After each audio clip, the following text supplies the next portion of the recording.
Hey, guys, it's me, your life coach, Andrea Jackson. God bless you. God bless you. Hey, we're going to be talking about some relapse justifications. I know we've been there before, but we're going to talk about a second set of relapse justifications. We're going to go ahead and start our group. So glad you can make it today. Just hold on. Let me start admitting some people in.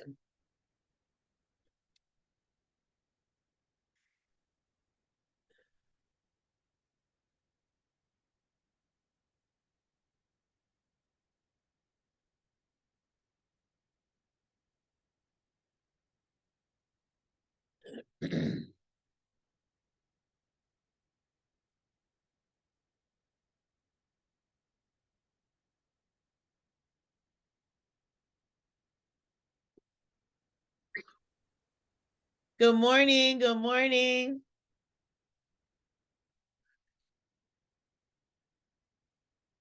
Just waiting for Miss Susu to get. Good morning, Mr. Denise. Just waiting for Miss Susu to get her audio connected. Good morning to everyone. Good morning.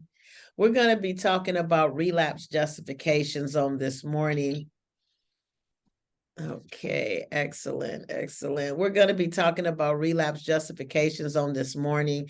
And we talked about that in a prior setting, relapse justification 1, but we're going to go into another set of relapse justifications, because what happened is once we decide that we're going to stop doing our unhealthy behaviors, what happens is our brain starts inventing excuses and justifications to relapse from that behavior, whatever that unhealthy behavior is that we're trying to overcome. Excuse me. So good morning, Sister Lupe. Good morning, Miss Susu. Good morning, everyone. Good morning. Good morning, sweetheart.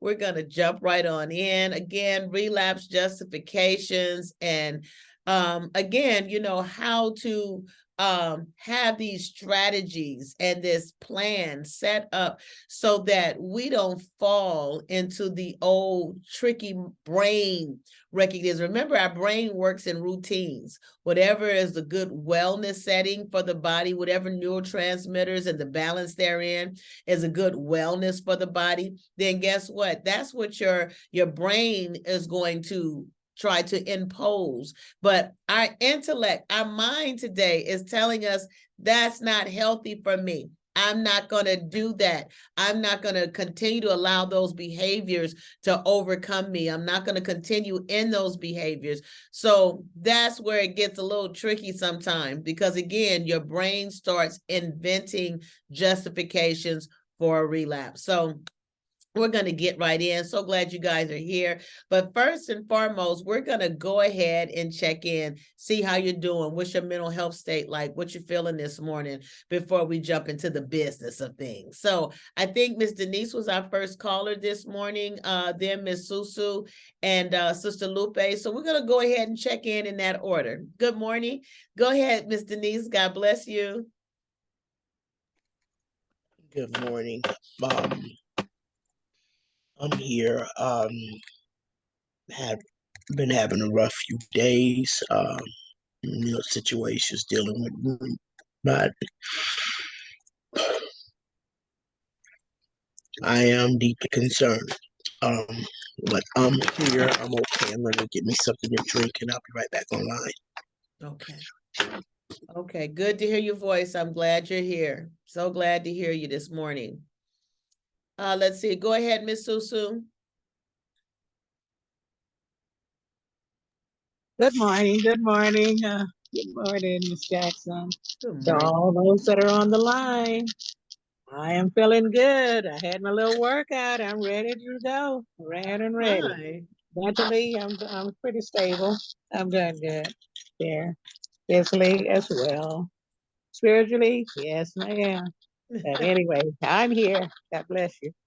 Excellent. God bless you. Wow, you sound great. Thank you so much, Miss Susu. Sister Lupe, good morning. Good morning. Good morning, Good family. morning. Oh. I'm feeling good. I'm blessed. I'm excited for today's lesson. I thank God for another day. And I'm just filled with joy today. Wow. I love that. Great. Awesome. Thank you so much, Sister Lupe. I see Miss Melinda is with us. I don't know if you can check in this morning.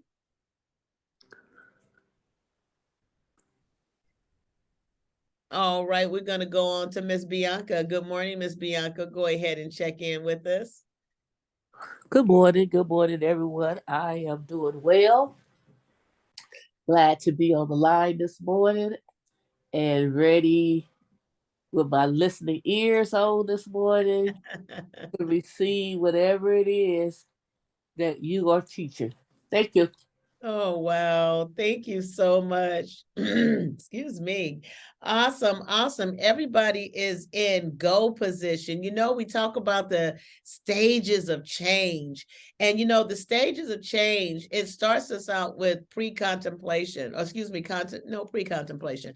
It starts us with pre-contemplation where you kind of a little bit thinking about change, kind of considering change. Kind of sounds like a good thing to do. You know, sometimes we put words on it. I'm going to do this. I'm going to do this. But in actuality, we're just kind of in pre-contemplation. And then we get to a place where we're actually contemplating it. You know what would it be like if I wasn't stuck in this unhealthy behavior? What would my life be like? You know, and then we move into a stage called ready for action. Sound like you guys are ready for action. You guys are showing that you're ready for action. It's just calling in. Every day might not be a day of bliss, but again, it's the day of my life, and I'm going to press in so I can be my best optimum self. So one of the things that in this ready for action, like you said, I'm here. I got my coffee. I got my tea. You know, I've set this time aside for moving, developing, learning, growing, or just listening. And that's amazing. And that next part of the stage is maintenance. Now that I've gotten to this place where I'm ready for change and I need to maintain what I'm gleaning, maintain what I'm learning so that I can keep this change going. So, excuse me. So let's just continue in you know, our stage wheel so that we can identify where we are. Now, that can be a part of our recovery. Always stop and say, where am I today in my wheel of change? In my stages of change? Am I in pre-contemplation? Am I contemplation? Am I ready for change? Am I maintaining my change? And sometimes it kind of pivots in certain stages, kind of pivots back and forth, back and forth. But one thing about it is that as long as we're continuing that forward momentum, you know, if you're in pre-contemplation, that you're moving towards contemplation. If you're in contemplation, that you're moving towards making that change. If you're moving towards making a change, stay in that place of making a change, no matter how big or how small yet you measure your efforts of change. The fact of the matter is you're doing this thing and you're maintaining it. So we want to continue in that mode. Now, when we're in change, one of the things that we have to identify is I don't want to go back. I do not want to relapse into my old behaviors. And our brain sometimes work against us in that. You know, not purposely, like it has a mind of its own saying, we ain't changing, we're going back, even though sometimes it feels that way. But what it is that our brain, remember, is an organ. And its function is by neurotransmitters, which are brain chemistry. So therefore, your brain chemistry has become accustomed to certain levels to bring you into this wellness. Now, I talk a lot about we want to live our optimum selves. Our optimum self. I want to live my best self. And the only way I can live my best life is learning how to live my best self. So I have to find out what works for me. Because what works for Sister Lupe may not work for Miss Denise. What works for Miss Denise may not work for Miss Bianca. What works for Miss Bianca may not work for Miss Susu or Miss Melinda. So one of the things that we want to recognize is I have to find out what works for me, who works for me, what I best work in the cold, I best work at night. Sometimes we get jobs, you know, that are in the daytime when you're really a night owl. So, you know, maybe my best self can produce better in the night. So we just have to find out who am I? Not just, trying to be someone that we haven't identified who we are yet, because even in change, I have to be able to identify where I am today. So in order to identify relapse, I have to be in a place where I own my change. I own my strengths. I own my weaknesses. I own my joys, and I own my pain. I know who I am, and I know who I'm not, or not yet. So therefore, one of the things we're going to talk about today is relapse prevention. And you may say, Ms. Jackson, we talked about that. But again, there's more. So one of the things that we're going to talk about is the whole mindset of, you know what, I'm cured of that. I'm cured of those behaviors. I'm no longer doing those behaviors. It's been a whole year. It's been 6 months. It's been 6 days, whatever it's been. I'm cured of that. So what happens is sometimes our brain tells us, hey, you're back in control. You'll be able to control those behaviors whenever they arise. Or your brain may say, I've learned a lot about my behaviors, my addictions, my unhealthiness. So you know what? I'm just going to do it a little different. I'm just going to do it once in a while. I'm not going to do it all the time. Or you may say, you know what? That behavior is not my problem. Something else is my problem. So I'm going to keep on, doing those unhealthy behaviors that I'm trying to overcome, because I realize that's not my problem. Something else is my problem. It wasn't the alcohol I was drinking. It was the people I was drinking with. It wasn't my anger. It was the people that I was allowing in my circle. It wasn't my enabling, it was just the people that I was enabling. I have to enable other people. Sometimes our brain invents excuses and justifications for you to continue in the unhealthy behaviors. That's why we have to identify the behaviors for us as unhealthy. So I want to ask you, what type of relapse justifications does your brain invent in the area of, oh, I'm good, I'm never doing that again? I'll tell you a story. When I used to use cocaine, I remember when I was at church. I was trying to think which time I got delivered, but I was at church, and I remember God just took it from me. He prayed. This man prayed for me, and I remember just walking away. I didn't smoke. I didn't drink. I didn't do anything, and I just felt, hey, I'm cured. That was just this, that, and the other. I'm cured, and I became real judgmental. I became real prideful. Why can't you stop? God took it from me. He'll take it from you. Why can't you stop? And it produced a lot of negativity, a lot of pride, self-righteousness, pointing the fingers, things like that. It developed in me, and because God just took it away. And I felt that if anyone asked, he'd just take it away from them too, not understanding that that wasn't everyone's story. It wasn't everyone's course. So once I relapsed, it was harder that next time. God didn't just take it from me. He made sure I worked for it. So one thing that I've learned from those two things is that I have to embrace my sobriety as the gift of God that it is. But I also know that if God blesses me with a house, just like he blessed me with sobriety, if he blessed me with a house, then guess what? He's not going to come by and mow my lawn once a week. He's not going to come by and paint my house or fix my roof every 10 years. Those are things I have to do to maintain the gift he gave me. So in our sobriety, in our recovery, we have to maintain. Once we become, I love how Sister Lupe said, I did a whole bunch of things. I put a whole bunch of eggs in the basket. I didn't just depend on one.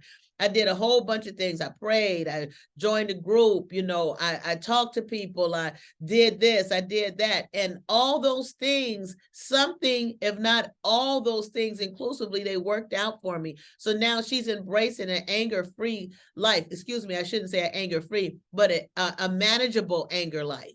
And so when we get to this point, we begin to appreciate the gift that we have. So let's not get cocky and thinking, oh, I'm cured, I'm done, I'm never doing that again, because we just don't know what the future holds. So one thing that we have to do is be proactive in knowing my brain may try to tell me, girl, you okay? Man, you got this. My brain may try to fool me to think that I'm cured. In what ways do your brain try to tell you you're cured, you're good? Go ahead, unmute your phone and share.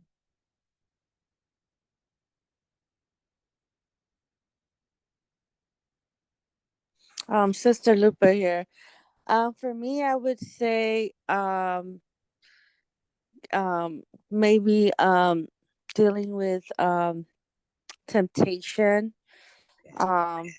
Probably going around, friends I grew up with, ran around with, and every like once or twice a year they have a little party and they cook so good. So I'm like, yes, I'm gonna give me a plate that I'm so I do not miss it because of really because of the food. The They be food. over there drinking and shot, and I'm over here eating and enjoying the food. And my kids are enjoying, of course, the toys and the jumper.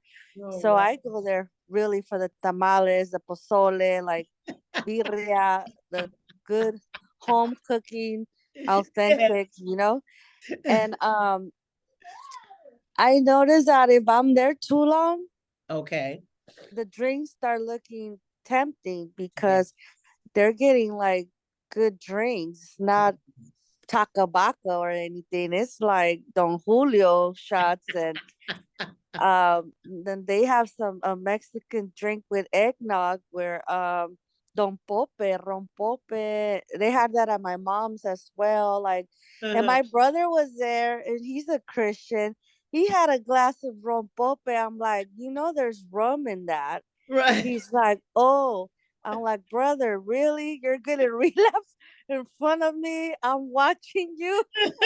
And he's like, I cannot drink this. I have someone watching me. I have accountability. But yes, he was gonna drink it without even, giving it a second thought, because it's just, so carelessly, he was served with that. And I'm like, don't drink that, brother. That has rum. Right. And it's like, even right now with the drinks that are going around with the eggnog, and then they have a Spanish drink, ponche. It's like fruit that's cooked like a tea, brewed like a tea, and then they put tequila on it. So you could be just drinking something and that punch has been spiked and you have no idea. So it's just it feels right, because it's just, or the champagne, right? The celebration. Apple cider and all that, right? Yeah. So I know that I can't be around too long, because then especially they got some music going on, some banda and all that, and it's just like, wow, so yeah, I say I'm healed from all that, but when I'm in there, I'm like, whoa, you smell the weed going around. I'm like, ooh, so I really have to be more mindful of that, and run like Joseph did, because temptation is real. Yes. Yeah. I love that. Oh, amazing and wonderfully said. Thank you so much for that, Sister Lupe. And I like how she said, I may in my mind say and affirm I am healed, but I have to realize as well as I'm giving that affirmation that if I open that door to that old behavior, it can come back even in a greater power and ruin my life. Once I've identified that this isn't working for me, or even this is my enemy, if I've identified that, why am I going to give it a door back in? So it's good to not, lots of times in the faith community, we say, oh, I'm not going to say that. I'm not going to say that. God never called us to lie to ourselves.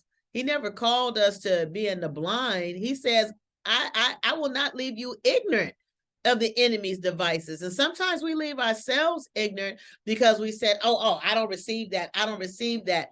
When there's some things that we may not have to receive, but we need to acknowledge in order to own our condition and do something different. So Lupe say, I can say I'm healed all I want to, and I am going to confess that and affirm that.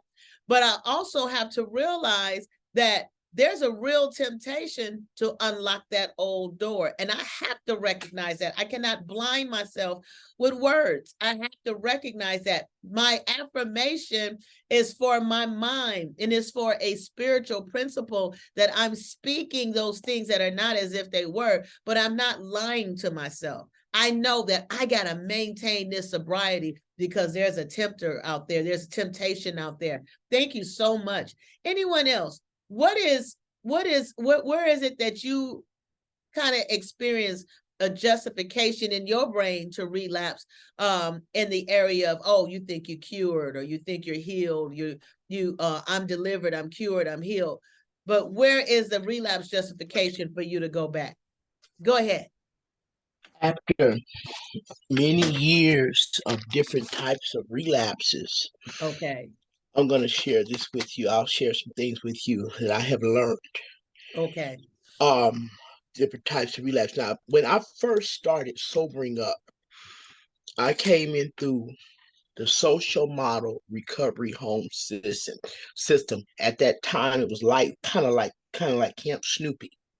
Okay. Yes. Not the tough houses was Uhuru. The tough houses was Castle East, where they did what they call attack therapy. Attack therapy, yes, I remember. Yeah, but I never went through one of those houses. This is where they kind of gut you and break you down. Yeah. They don't do it anymore, but to a certain extent, I think about a lot of my long-term sobriety associations, people I know that went through those houses, and they went through, and they got 30-some years now.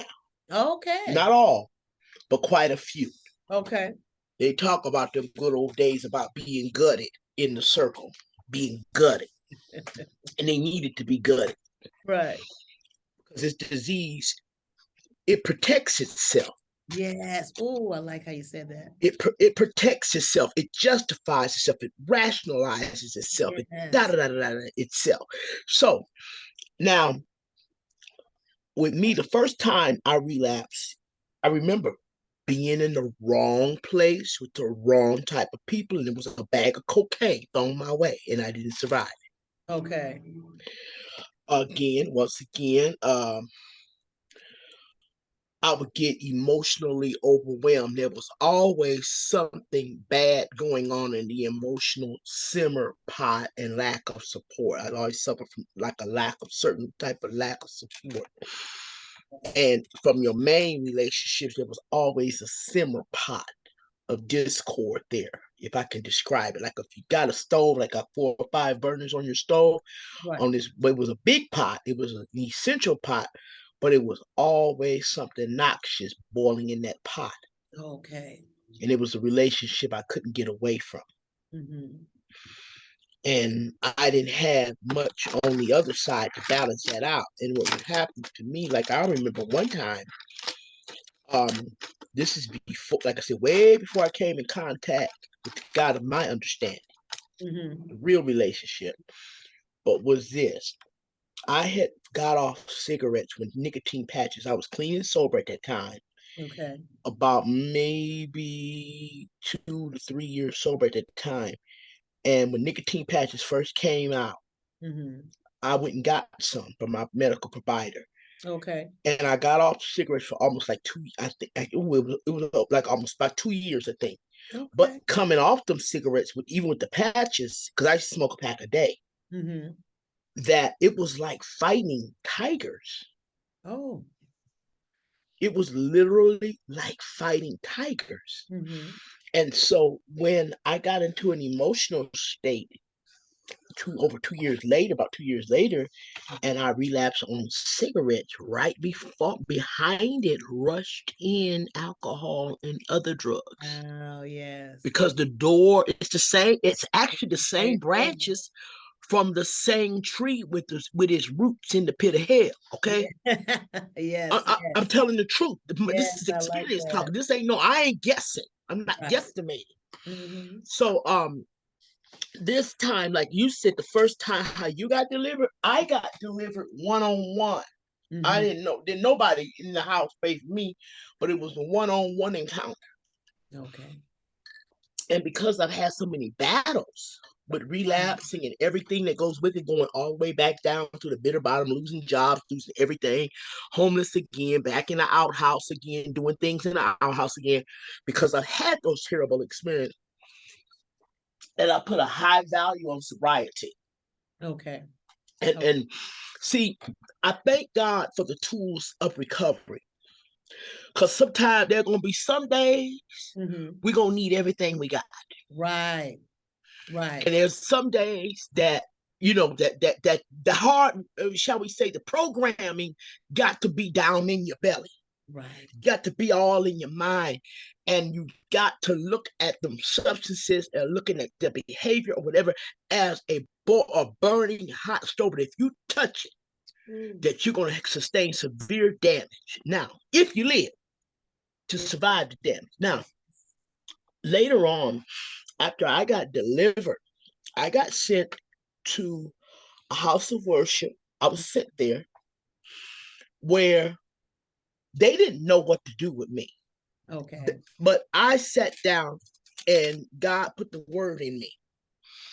And I saw others that I knew that had the same set of problems that I have suffered from, but they would just backslide. They didn't think of it. They didn't have no program. Okay. But I had a program that was given to me in the rooms of AA, in the rooms of NA, in the rooms of CA, and I thank God for every last meeting that I got something from. All of it I can't recall, but this was stuff that was put into my program. Yes, yes. That was put into the programming of me to stand in between me and the disease of active, roaring, hollering, screaming, homeless, demoralized, what's the degenerate, derelict addiction. Yes, my. Mine ain't no functional variety. Right. Well, you can still pay rent and you can still have a few things. Oh. No, mine take everything. It's got my version of the disease of addiction got a scorched earth policy. Poison the ground policy. Wow. I know from experience and seasoning in that area. I know. Yeah. So what has happened to me, like I had a program now, but this is the catch though. I'll share this. I was separated from the 12-step rooms for a long time. Okay. God purposely did that to me. Now he did send me to a group. It was 12-step based, but it was Christ based, called Free in One. Okay. I was with them for a couple of years. That was one of my home groups for a couple of years. And but you know, it was what it was. But I didn't have any like deep connections there. But you know, I was part of. Right. And I saw different times I've been in crisis. A lot of times I've been in extreme crisis, the type of crisis where that person might go pick up a pack of cigarettes because their hands are shaking and their nerves is bad. I've been in crisis to where that person might go pick up a fifth of brandy because their nerves is bad and their heart is broken and they've been wounded so badly. I've been in crisis where that person might end up somewhere downtown picking up a whole load of cocaine. Yeah. And soothing all that pain. What happens to me as far as relapse goes, like I've been in those crises, but I've had people walk up to me and they belong to the God that I serve. And I heard one man of God, he said, he's a little thin, just a little thin little man, and he didn't look like much of anything. We crossed paths in Walmart, and I was in crisis at that time. But I was doing what I was called to do. I handed him a tract, and he said to me, he said, I am an apostle of the Lord Jesus Christ. And I am here to tell you, you cannot backslide. You will die. Wow. I've heard it a couple of times, about 3 or 4 times during these last 19 so many years. Right. Oh my. So I gotta go forward. Yeah. And I had a friend that told me, told us years ago in Cocaine Anonymous, and I've never forgotten this lady for this. She said, if that pain is too much, you just get down and ball up in a fetal knot on the floor and you just rock with it. You lay there. When my brother died, I laid on the floor for almost a week crying in a fetal position, rocking with it until I could even get up to be able to begin to gather things to put together an obituary. My God. I laid on the floor and hollered and cried and screamed by myself for a whole week. Mm. I didn't have no friends. I don't have no support. Not close by. Right. All I had was me and God. That's all I had. So, yes, the justification, there's a lot of reasons we want to soothe our pain, but I tell you one thing I've learned. You don't go to barbershops and hang around where they're cutting hair unless you need a haircut. Unless you want to get yours cut. I don't go to, let me put it like this. Right now, and this troubles me in my 12-step fellowship people, that they are going to the townhouse. They are going to the Regency West, and they're going there for Taco Tuesday. And unbeknownst to many, and I know this, that some are relapsing. Okay. Because that was their environment when they were in the midst of their thing. Or that was at the beginning stages for them. The beginning stages where we all went to the club and we all did our thing. And I don't put myself in that position. Now, I'm not saying I wouldn't go, but I'm going to tell you why I would go, because I got a job to do there. When I say a job to do, let's say somebody done hired me to come and do the photography. Okay. I'll come in as a job, do my job, and get goals. Yeah. I don't do that. I used to work in bars for a living, so that's not my environment. I've done that, been there, done that already. I never hung in the bars. I worked in them for years. But anyway, you have to put value on being sucker free. Yes. Wow. And when I say value, I'm talking I'm talking about the substance abuse. Now, the discomfort of just being human, or the dysfunction of just being a human being, we're going to manifest in different types of behaviors that need to be rid of, need to be rid of. But what I'm saying, the justification for relapse, but I know a lot of people, though, that have relapsed for medical reasons. Yeah.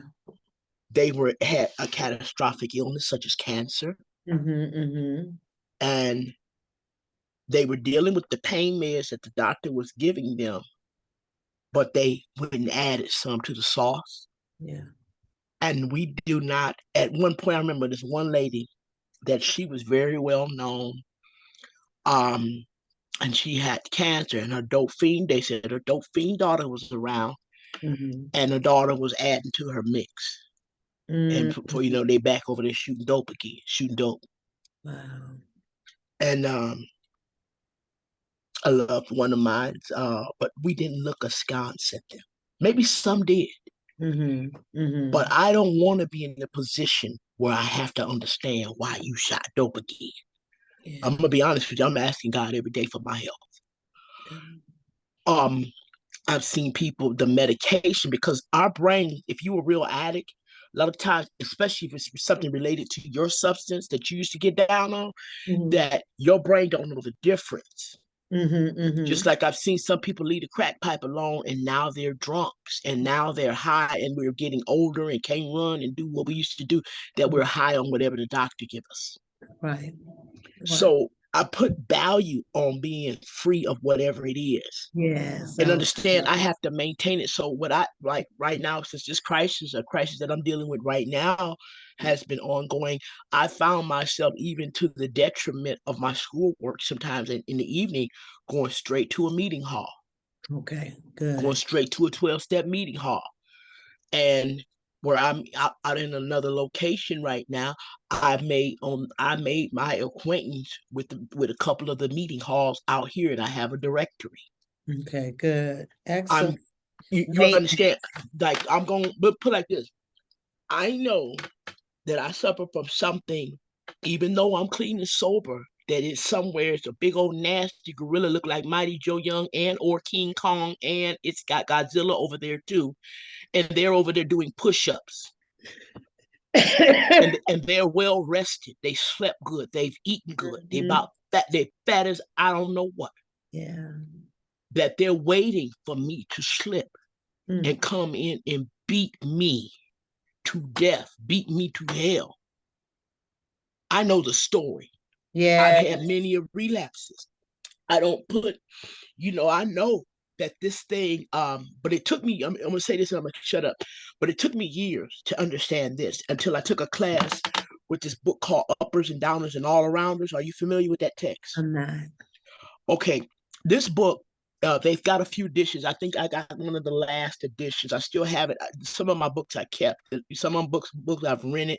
Some of them I've kept, and some of them I've lost because I lost the whole storage. But anyway, this book talks about the psychoactive effects of every addictive substance on the human body, on the cells, and on the neurological system. Okay. And it gives you to understand why it's so hard to overcome. It's like a whole bunch of combination of circumstances got to come together to help us get free. And when you do get free, you got to put a value on it. If you got to sling snot and cry in a corner, or go find you some folks that's in recovery and snatch you, say, look, can I lay my head on you and holler and cry today? Please let me, please let me holler and cry over here. If you got to find yourself tied up on the carpet by yourself, hollering and crying, but you ain't ran to the liquor store, no ran to get another substance, and be mindful that you're going to have to change company. Like, let's say if I got a bunch of cousins I used to run with, but that's not my story, but I used to run with, let's say I did. I don't hang with them no more. Right. I'm not going to say I won't see them. I won't stop by holiday or birthday. I may walk in. Hey, how y'all doing? Happy birthday.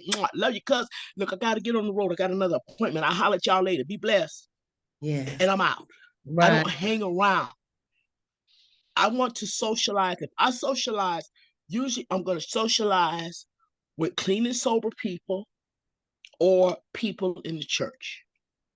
I don't hang in the environment where they rolling one up. Yeah. Good. I don't hang in the environment where they popping bottles. Yeah. If I do a wedding, I'm aware that this is a wedding celebration. Everybody got champagne. They may got a no-holds bar, open bar, whatever they doing. But please give me a glass of cranberry juice or some orange juice, please. Yes. And we're going to celebrate this wedding, and we're going to be happy. I'm going to take these pictures, and I'm going to cry and sling snot and enjoy myself. And have my little sentimental, I'm the sentimental wedding photographer. I cry when I take pictures. Man, I have a ball doing it too. But I know better. I don't hang where they freely popping bottles, where they freely rolling one up, or they freely got lines on the table and pulled out their pipes and their gizmos. Yeah. That's not safe. Not safe, yes. And it's not the life I'm trying to live, and I'm not going to sit around there and caress that animal at the zoo. Right. That I ain't got no business petting no more. Thank you. Thank you so much for sharing that. That's definitely, I love how you said you want to put value on the life that you live today, value on your recovery. One thing we talk about is respecting the power of our behaviors, whether it's your addiction to substances, spending, sex, pill popping, whether it's your behaviors of enabling, your behaviors of promiscuous sex, your behaviors and uncontrolled anger, whatever your behaviors are, you're too obsessed with the internet, with porn, with smoking, whatever it is, sabotaging yourself, not being able to get along with people. These are behaviors that stunt us. And when we acknowledge the power it has, Respect it. Respect it. Respect it that you don't start treading on the territory. Thank you so much, Ms. Denise. I thank you so much for that. Putting a value on it. I love that. Putting a value of it on it. Knowing the cost. If we've had enough history with these negative behaviors, these unhealthy behaviors. We've had enough history with it for us to know. So now that we're in that wheel of change, I'm not in preoccupation anymore. I'm not in preoccupation, sorry, and a pre-contentment, or I'm just kind of contending about it. Contemplation, pre-contemplation. I'm throwing words out there. Sorry, guys. Contemplation, pre-contemplation, contemplation. But I'm actually in my readiness for change every day. And I'm going to maintain what I've changed. I'm going to maintain what I've changed. So I like that. Thank you so much, Denise. She said I put a value on it. Good morning, Ms. Kashara. Welcome, welcome, welcome. We're talking about relapse justifications. We're talking about another set of justifications that our brain signals us that it's okay. It's okay to go back to those old behaviors. It's okay. It's just like going back to an old lover that used to just beat you blue. Like Denise used the example of the gorillas, King Kong and all of them, and Godzilla, just doing push-ups, waiting to get you again. These behaviors, once we identify that they are terrible for my life today, then I have to do everything in my power to not allow those addictions to return. So thank you, guys. When we think about our addiction is cured, or our behavior, we're cured from that. That bad behavior I used to do, I don't do that no more. We have to really put a value on it so that we don't do it no more. And I love how Sister Lupe talked about watch the temptations. Watch them. Don't just have this mindset, oh, it ain't going to happen to me. I'm never going back to that. It ain't going to happen to me. And then it ends up happening to you because you put yourself in a position to be tempted. So I thank you for that. Now, the next one I want to talk about, has anyone's brain ever gave you a relapse justification, a justification to relapse on testing yourself? Let me read this to you. Sometimes your brain wants to prove that you're stronger than what you really are, and it pushes you out there to test yourself. So sometimes we say, oh, I'm strong enough now to go around those people, to go do those things. I'm strong enough now. If I was stealing in the store, I'm strong enough now to start back going to the store without stealing. I'm strong enough now to go over to the parties, like how Sister Lupe shared, hey, I'm just going to eat and I'm just going to watch the kids. But after the night grows later, all the sweet drinks. I love how she said that the lures. It ain't that hardcore stuff. You're sitting there looking, but it's when it looks beautiful, when it's, that sweet, eggnog. I love eggnog. It only comes around once a year. Once in this season, Thanksgiving and Christmas. And it's like, I want some eggnog. But many times people, they have their own creation of eggnog, or they have this nice spicy punch and they got the sponge. They have the punch nice and spiked, some of those things. So we don't want to test ourselves. Sometimes we want to say, I want to see, if I can say no. To drinking, to using, to sexing, to stealing. I want to see if I can say no to old boy or old girl.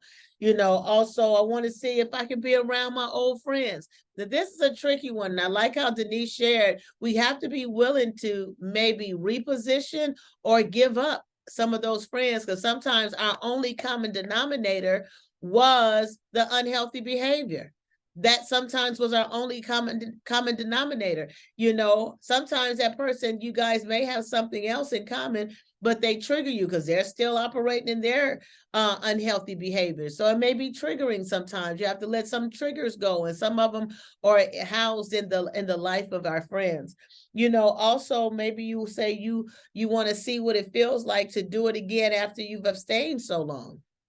I want to see what it feels like to pick up an item that's not mine. I just want to see if the sting is still there, the thrill is still there, the adrenaline rush is still there. I want to see if I can have a drink maybe and not be addicted. So we want to sometimes we want to acknowledge that our brain sometimes gives us justifications to go back to your old behaviors because of some of these things. What are some of the ways that your brain tell you to test yourself?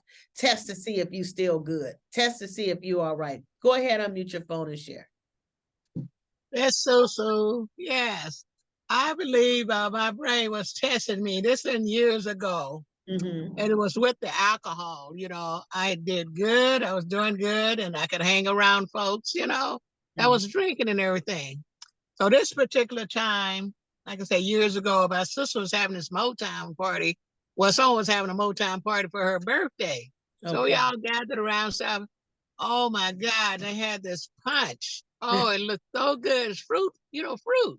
But as Sister Loopy had said, you got the punch and stuff there, but it's alcohol, So it was just so mild, I had a drink, and it was just so smooth and and mild. But I didn't realize that I was, getting a little tipsy until I got ready to go. And I didn't like that feeling, so I was drawn into that. Oh my God, I couldn't shake it. So I had to sit for a while. Nobody knew but me, God knew. But I really didn't like that feeling, where years before, but once before, I enjoyed the feel, Right. But I didn't like that at all. So I know that I am done with that. There's no more temptation on that, but I'm not going to test it or push it either, regardless of how good it looks, sure. Oh my God, it looks so good, and it tastes good until it's taking its effect, so. Right. Yeah, but that's what I want to share. Yeah, you can get there, I can do this, I can do that. But don't test it. Sure. That's it. Thank you so much, Miss Susu. And I love how she talked about the drawing of the, you're in a pleasant atmosphere, and they have the nice, pretty glasses, and it looks so refreshing and it's sweet, for those of us that love our sweets, and it looks so sweet and so tantalizing that you don't even realize it. You won't even ask. So sometimes like those accidents, I would consider that more of an accident that happened because you didn't know, and sometimes with in that same setting that we do know that people are having a drink, but sometimes people look like they just having so much fun and beautiful people, beautiful music playing, everyone's smiling, laughing, having a good time, and they have these beautiful glasses in their hands. And, it's like, why can't I just have a nice little sweet drink? Why can't I just kind of laugh and play with the others? Your brain starts sending you through a justification. You can handle just one. Go ahead and see if you can handle one. See how it feels. You can take a look at just one. Look, they not out running to the crack house. You beyond that. You beyond that. How many times have your brain tried to give you a justification to now go and test yourself? See how it's gonna work for you. Go ahead, unmute your phone and share. This is Bianca. I was listening and I was just thinking about some things. Being one who came out, I like to say I came out the house where everything was going on. Drugs and alcohol, sex, pill popping, weed smoking, primos. I came from that kind everything. Yeah, came from that kind of a household. So I never say that I was a hard drinker, but I would say I drunk hard. And so one of the things that always caught my attention is El Torito's. Okay. That was a place that me and some of my homegirls would go, and it wasn't some food was good, although it was, but it was more so of the margaritas that was there. Okay. And so we would go there quite often. Quite often we would go there and have us a few margaritas and laugh and giggle, and whatever else come after that, that would come after that. Right. And so one of the things that I have that I don't do is, and have not done, is El Torito's is off my list. Okay. Completely off my list, because I know that was that particular place right there was a place that I would go to have margaritas. Now I've been in other restaurants. I've been in other restaurants that sell alcohol, but it had no bearing on me like El Torito's did. Yes. And so even to the point at a time in my life that I wasn't going to El Torito's, but I was able to smell El Torito's margaritas. Okay. Okay. Yeah. So even to that point, so one thing I don't do is I don't go to El Torito's. Okay. I Good. don't take that chance. I don't try to see whether or not I'm strong enough to Right. be at El Torito's, and I just don't, I don't play with fire, because I'll get burnt. And so I kind of just stay away from that. And I said all that to say that even though there's other restaurants that sell alcohol, it's like it's not a problem. Right. It's that one particular place. That one particular place. Yeah. And so I find myself, you know what? Just stay away from there. Yeah, okay. Just stay away from there. Also, as you know, when the year is coming to an end, you know, got little parties jumping off, Right. and you know, family members, and you know, baby showers and all that. I remember I went to a baby shower, and you know, they gave away some little free bags as you were walking out the door. I brought my bag home and opened that bag up, and they had some kind of wine up in that bag. Like, oh no. I didn't even take the opportunity to just throw it in the trash or something. I poured it out, poured it down the sink, and threw the bottle outside in the trash outside. Yeah. Because again, that testing thing. Yes. You know, being tested with that. So I try my best to try to stay away from it, because I say again, it took me a lifetime to get where I am today. And I know that it could only take just one. Wow. And I'll be back where I was. You know, so playing the whole tape forward. So yeah, that's what I was thinking. Wow, you guys are amazing. I just love you guys, and I love the feedback that I'm hearing, because you guys. Can I say? Uh-huh. So when there is occasions, and there's different things that's going on, family members or whatever, and if I'm invited, because I don't always get an invitation, but if I am invited, and I feel led to go, I'll go. I'll get there, and I'll mingle a little bit, but I got to leave. I can't sit around and all that kind of stuff. I got to get in there, and I got to get out before all the festivities start. And another thing, I take whatever I want to drink, cranberry juice, water, whatever. I take that with me. Okay. Wow. Okay. Yeah, I'll take that with me, because again, I don't have time for people trying to be smart and funny and giving me something and they don't put some alcohol in it. Ooh. So if I want cranberry juice or whatever I want to drink, I make sure I pack that with me. Would you like something to drink? Oh, no, thank you. No water? We got juice. No, thank you. I brought my own. But thank you anyway. But I got mine, you know. So yeah, I do that because I protected me. That's right.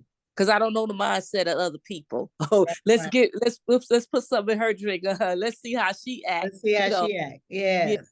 She say she don't drink or nothing like that. Let's sit back and trip off of her. Yeah. Ain't happening. Yes. Oh my God. Yes, yes, yes.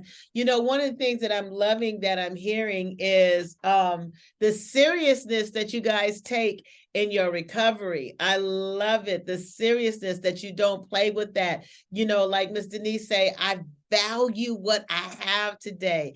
I respect the power that my old behaviors, my old addictions, and those things have and has done to me. So therefore, I respect it. I love to hear how, you know, like I said, I'm not gonna tempt myself. If I go to the soiree, I'm gonna go for a little while and I'm gonna shake the spot. I'm not gonna allow the evening tempters to tempt me, the smelling the weed, the seeing the drinking, you know, seeing people hooking up, you know, doing all sorts of things, you know. Like I say, even if I have to go and bring my own drink, I mean, that's so amazing, you know, understanding that my disease of addiction or my old behaviors, they are just waiting for an opportunity. It's like your enemy that's inside of you, but it's inside of your brain because your brain is still yet learning, trying to unlearn the old behaviors.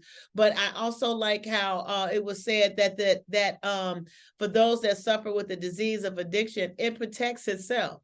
You know, it protects itself until the moment to arise and come and ruin your life. And I love how Ms. Susu talk about beware of the accidents that can occur. People are doing stuff and it's their party. They can do whatever they want to. They can spike the drink. They can do this. Beware of accidents. So another one that I want to bring up, another relapse justifications that occurs is celebrating. You know, you guys talked about going to the Motown shows, to the Motown parties, to El Torito's. And like she said, I don't even go to El Torito's no more because I don't want to test myself. And the food is good. The food is good. But guess what? I'm going to find another Mexican restaurant because I don't want to test myself with the margaritas there. So sometimes celebrating. So our brain may sometimes tell us, hey, you know, it's okay. You know, this is a celebration. Someone brought up the wedding, you know, the nice champagne, have a cheer, have a toast, you know. So one of the things like we want to be aware of is the celebrating as being our brain issuing a relapse justification. Celebrating, your brain may say, hey, I'm feeling really good, you know, if I operated my unhealthy behavior just once, it won't hurt. Nope, who's gonna know? It's just once. Or I'm doing so well, things are going so great, you know, I owe this to myself. You know, I owe it to myself. I'm good. You know, whatever those unhealthy behaviors are, because remember, your brain is going to give you a justification to relapse because this is what we've been doing for years. This behavior is what we've been rocking with for years. We've come to a place of knowing that this behavior is not good for me. This behavior is no longer good for me. It never was, but now I'm seeing that it's not good for me. So now here's my will saying, you know what, I need to change this. But my brain that's operating in a cycle that has no intelligence, but only has information. This makes you feel good. This makes you feel relieved. When you operate like this, when you cuss somebody out, when you operate in these behaviors, this is what gives you your relief. Come on, let's do this. But your intellect self is saying, we're not doing that anymore because it's running people out my life. It's also causing me to do this, that, and the other. I'm getting this kind of consequence. I'm losing friends, family. I'm whatever your consequence is. So sometimes we may say, oh, this is such a special event, you know, I want to just join in with what everybody else is doing. And what everybody else is doing may sometimes be harmful to you, that behavior that you should not be doing. So I want to ask you, what type of relapse justification has your brain offered you in the way of, hey, it's just a celebration. Let's do this. What feedback do you have? Go ahead, unmute your phone and share.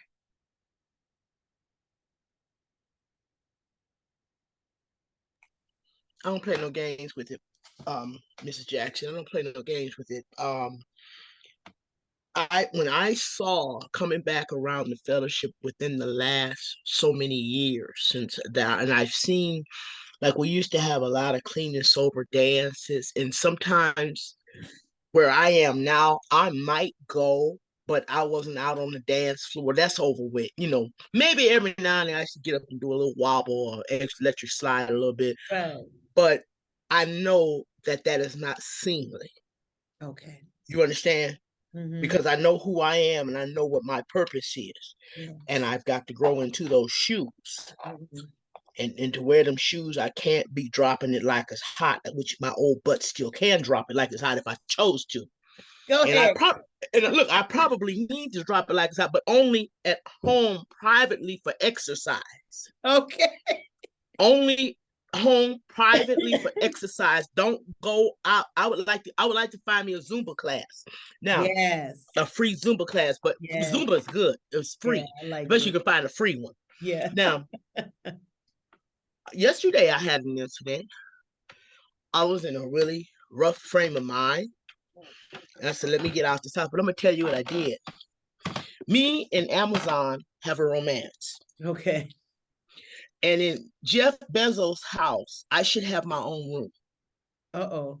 Anytime I come by his palatial digs, that go on in, Denise, go ahead, go, your room's back there. It might be in the back, it might be in the corner, it might be next to the kitchen.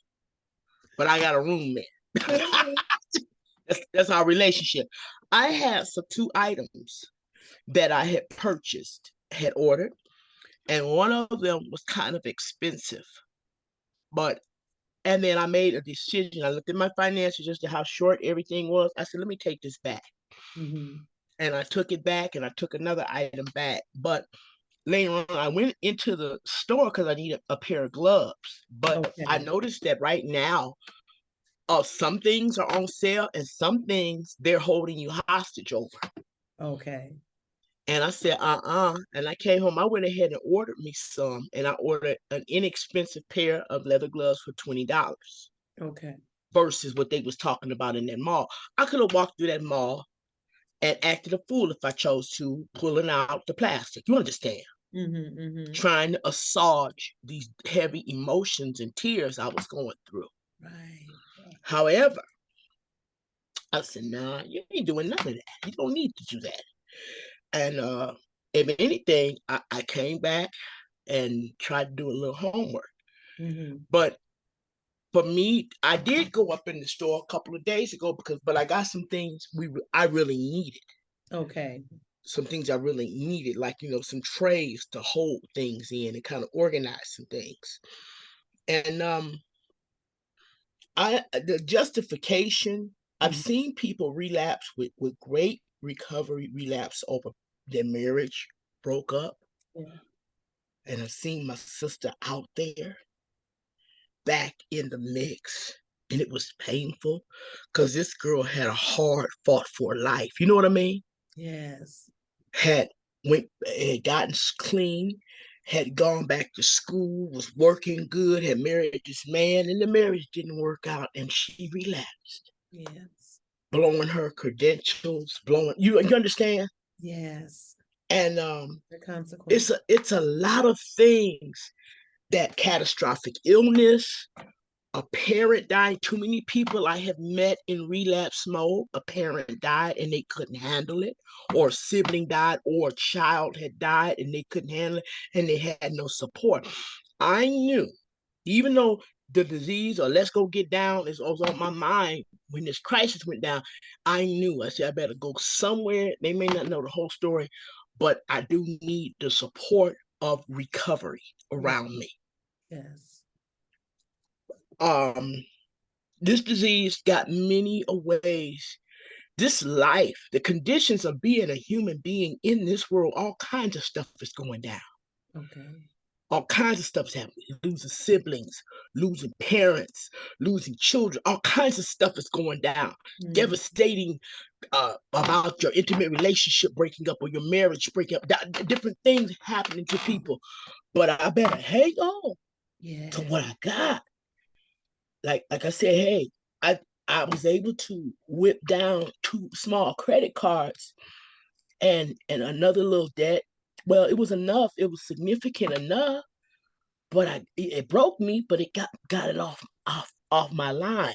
Mm-hmm. And that was progress for me. So I said, well, what you gonna go up in this store with your little emotions and go buy some more stuff that you don't need? Okay. And just the idea that I took that package back and the other item back, I said, we don't need this. Right. And I took it back and waiting on the refund. I'm so thankful. Yes. I'm thankful. So what I'm saying is that this thing, unhealthy behaviors, addictive behaviors, bad behaviors, it's gonna give you every excuse on the book, and life itself will give you every life, the vagaries, the different things that can happen, the conditions of life will give you every excuse. But I'm gonna tell you something. If you came up out of Egypt, I like what Miss Bianca said about not going to El Torito's.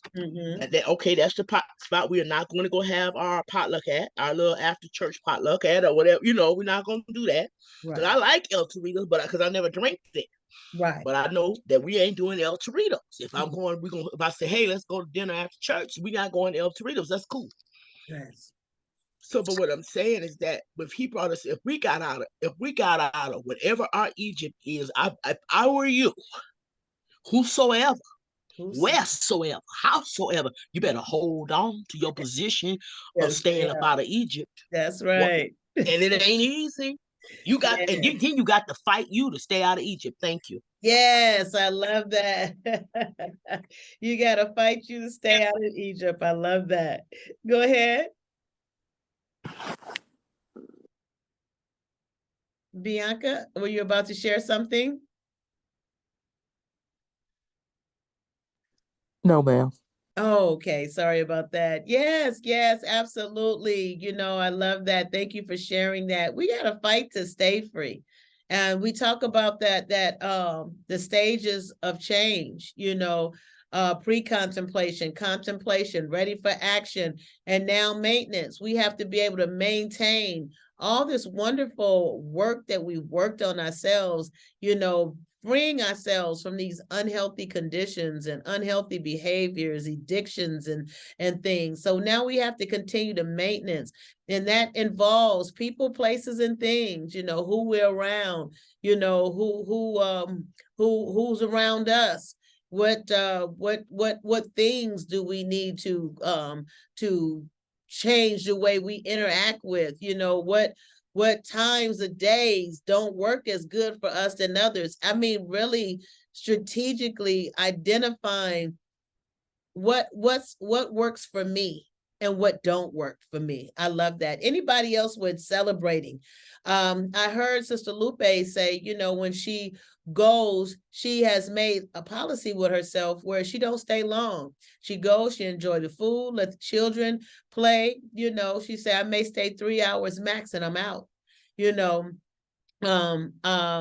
Miss Denise, talked about staying in support. Staying in support, because life is going to show up and it's not always going to be pleasant. It's not going to always be comfortable. So staying connected to support, knowing that going back to those old ways, those old behaviors, those old addictions and things, it's not going to be helpful for us nor beneficial. It may be legal for some of you and some of your behaviors. It may be very legal to do, but not beneficial to you.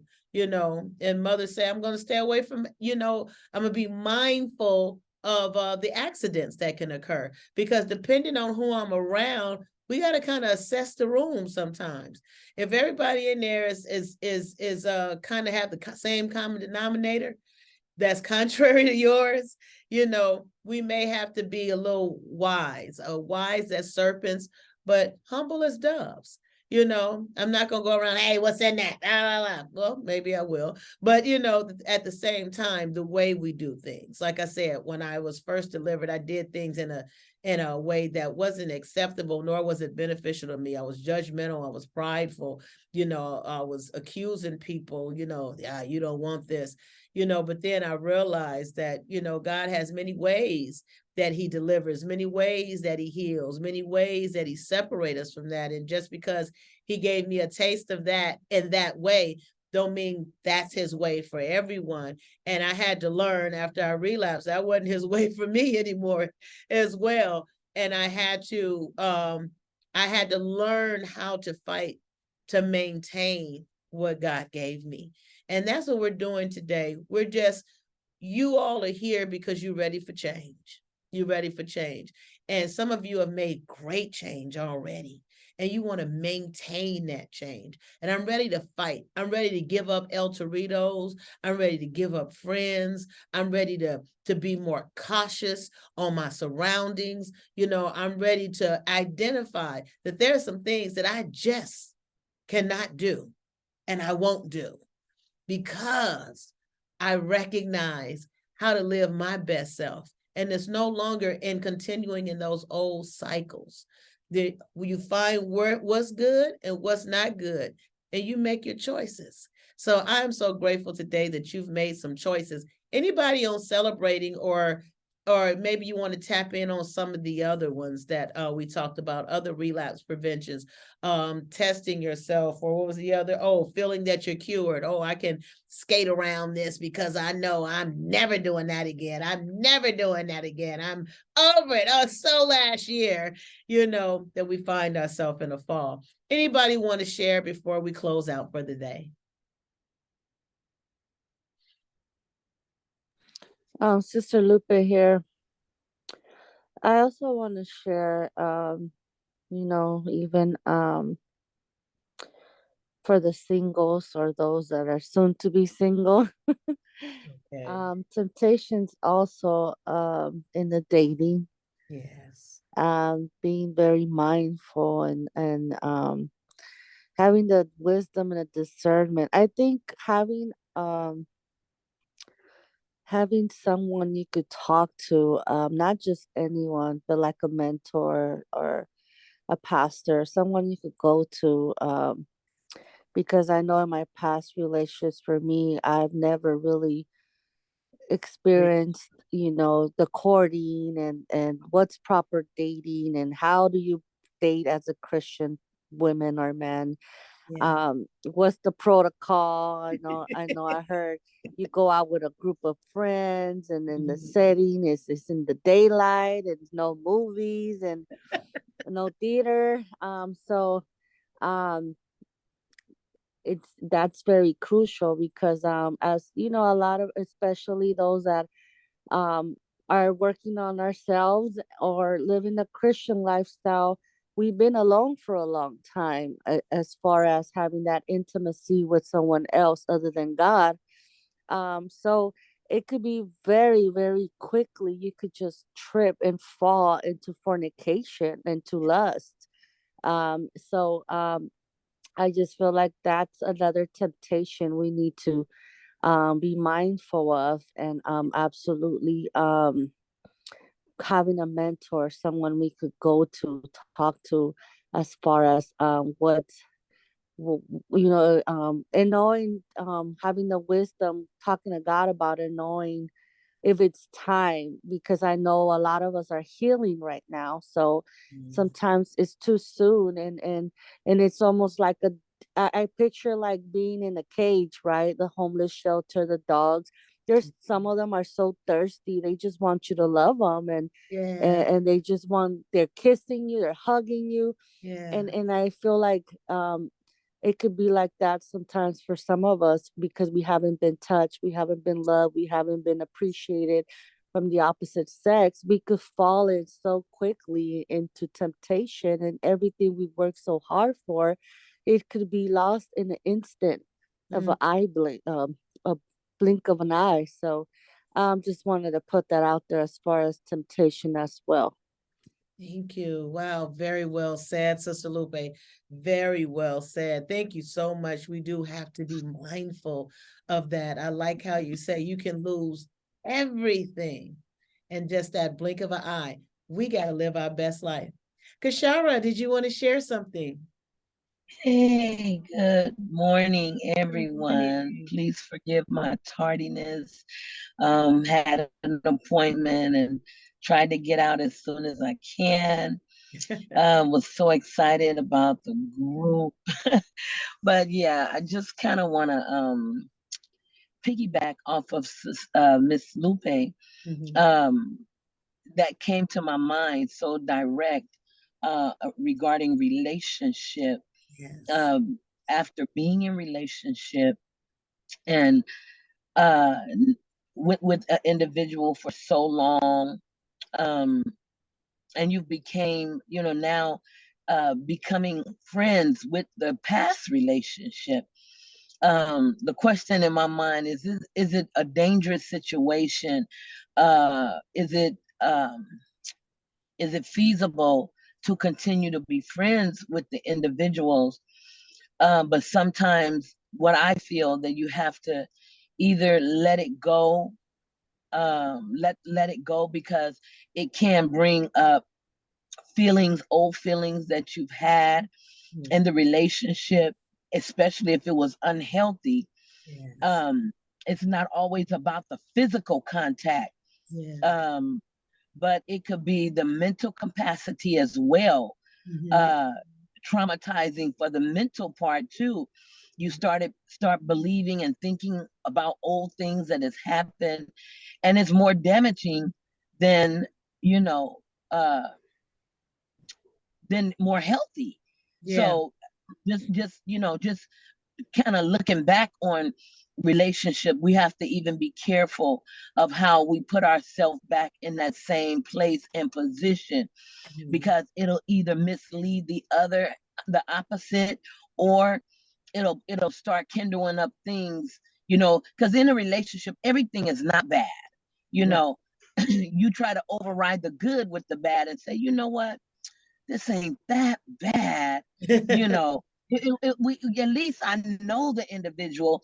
At least this, that, and the other one. We was in a relationship for some odd years, so But you think about it. But what rattles me is being in that situation and has been dismissed for years. Come back and try to rekindle a friendship, and only to see that same habit is there, Right. and that's like, wow, so we have to be mindful of even the past, of going backwards and entering into something that we thought we were over, Right. not completely over, because you're still testing your thoughts and your heart to see if it's still available. Right. And only to find out things is the same. So definitely, it just made me, think real quick when Miss Lupe was speaking. You have to even be mindful of past relationships that you're not sure of, and think, maybe I can give it another chance. Right. You got to be careful, because it'll come back, it'll haunt you. And then I'm sure there's some that you probably can rekindle. But when you see the red flag still there, baby, run. Run. Absolutely, absolutely. And Miss Koshara, you are absolutely right, because sometimes we just kind of label situations rather than looking at the nature of a situation. And you're absolutely right. Sometimes we'll dare to dance towards that unhealthy relationship, because maybe we've labeled it in a way that's acceptable rather than looking at the truth of it, and like you said, when you see the red flags, that's an indicator that it's going to be the same cycle. And we have to choose to break our cycles, to destroy our cycles. If we gave a person 10 years of our life, 5 years of our life, 10 days of our life, a significant time, and you see that them plus you don't equal something great for you, for the both of you, then it may be a very good idea to be mindful not to re-engage in that cycle. Whether we label it a relationship, label it a friendship, label it, or we're just going to be associates. We have to be mindful of the label. Yes, Miss Jackson, you're absolutely right, because one thing, being single, that's the challenge, being single. I know we can, got to be mindful what we say and how we say it, but even in a situation where there's a physical contact. Because in a marriage or a relationship, it's not always physical. It's not always physical. Right. But if you see that that's all it is physical, and that's all the individual is needing or want, then it wasn't for your spiritual self or your mental self or it was more for their physicalness. Right. You know, and then you all sucked in again. Yeah. I sincerely believe in soul ties. Yeah. When I say that you do things and you stuck. Yeah. You're stuck and you want out and you can't get out. You know, and I believe once you're free, be free indeed. Because if you entangle yourself back in any type of mental, physical, emotional situation, then you might as well start all over again, because your demise capacity or mental capacity has now begun again. And now everything that you've been freed from, you got to work double hard to be free again, because now you've opened up that window in your spirit for that same demise. But if you hold on and just wait, I promise you, if you wait on God, and it may seem like single women, men, it seems like we're waiting forever. But at the end of the day, God is not going to choose for us, but he will sure enough put something in your view where you won't see the red flags, the stop signs, and all the woes. You won't see them because they're not there. There is someone especially tailor-made just for the single women and men. I just want to say, be encouraged and just wait on God. Wow. Thank you so much for that encouragement. I'm sure there's some singles on the line that's really inspired by that. And I just wanted to share before we exit out, I love how you talked about, not re-engaging in those relationships.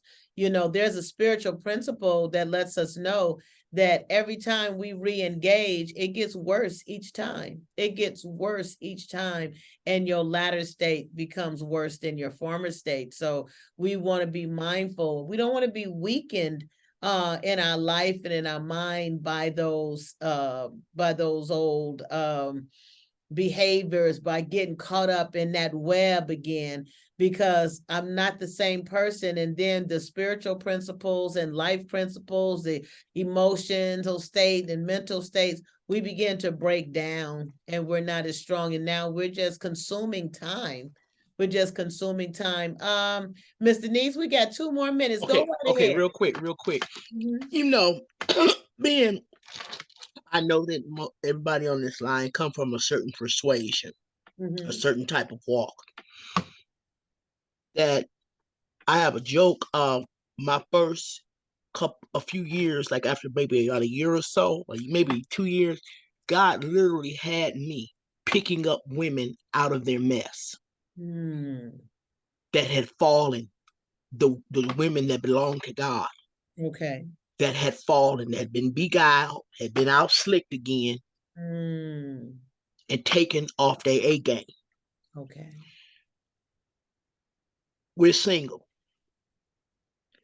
As far as that male-female need that we have, that's going to be the land of loneliness to a certain extent for different ones of us. Okay. I've dealt with that for years. I failed one good time with the man, and I was so scared. Back in 2005, I was scared that God was going to slaughter me on the road. Yeah. No. I was out of town. I found a church, and it wasn't my fault that I had fallen. I had made a mistake and fell asleep in the presence of someone I thought respected me as a child of God. But they didn't. But a man don't respect himself once he's on one. Okay. And I found a church, boy, you talking about, it was a small Pentecostal church. I went online looking for Pentecostal church. I was in there repenting like never. That man had an amen corner. Everything he said, I hollered amen. Because I was scared to death, because I knew that was a no-no. See, a lot of times, ladies, The enemy wants to destroy us through this. I know this is not necessarily a counseling issue, but this is a us issue. Mm-hmm. Mm-hmm. That the enemy can easily destroy us through that. Mm-hmm. Through us, it wasn't that bad, or Right. let me try again, or I need somebody new. When the truth is, especially those who got kids right now that got a lot of needs, the best bet I'm telling a single woman right now that have kids that are school age or going through different trials and tribulations, that they're responsible for these kids. Right now, just raise them. Yeah. Right now, just raise them and pray for them and deal with them right now till they get stabilized and out, out of the woods. I can tell you because my family's been a victim. Mama can't put her needs back to raise us. Wow. And some of them people that will come into your life, they're coming to ruin things. Yes. I believe in agents. Whose agent are they? Wow. And some of them agents is cute. Yeah. Some of them agents buy dinner. Some of them agents like to go salsa dancing or whatever. They're agents. Yes. Some of them are old familiar faces from old familiar places. Agents. They come to steal that crown you got. I'm talking good, and I know I'm talking good. They coming to help get your crown stolen. Establish the works in which he sent you. Thank you. Thank you so much, Denise. Thank you. And thank each and every one of you. Today was amazing. And I have you all to thank for that. So we're going to keep on our wheel of change. We're going to continue maintaining what it is that we've become ready to change. And we're going to move and continue in pre-contentment.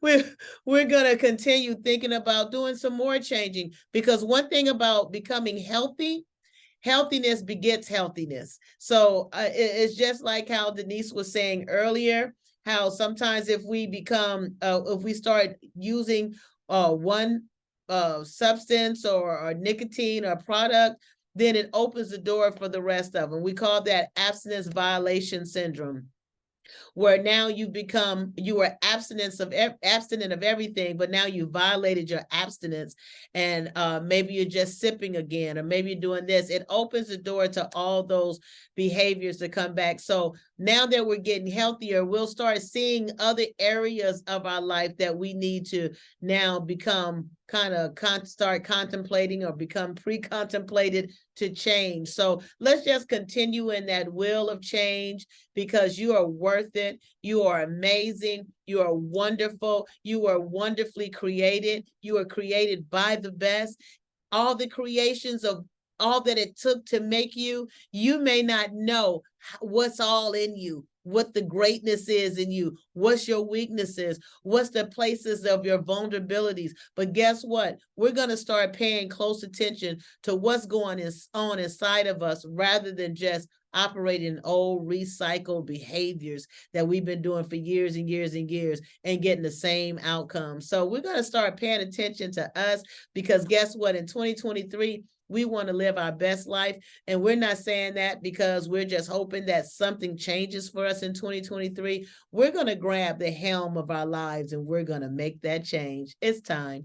God bless you guys. I love you. I love you. I love you. Thank you so much for another amazing day. And remember, guys, live free. God has called us to freedom, and he called us to be free indeed. So God bless you. Let's live it. I'll see you tomorrow.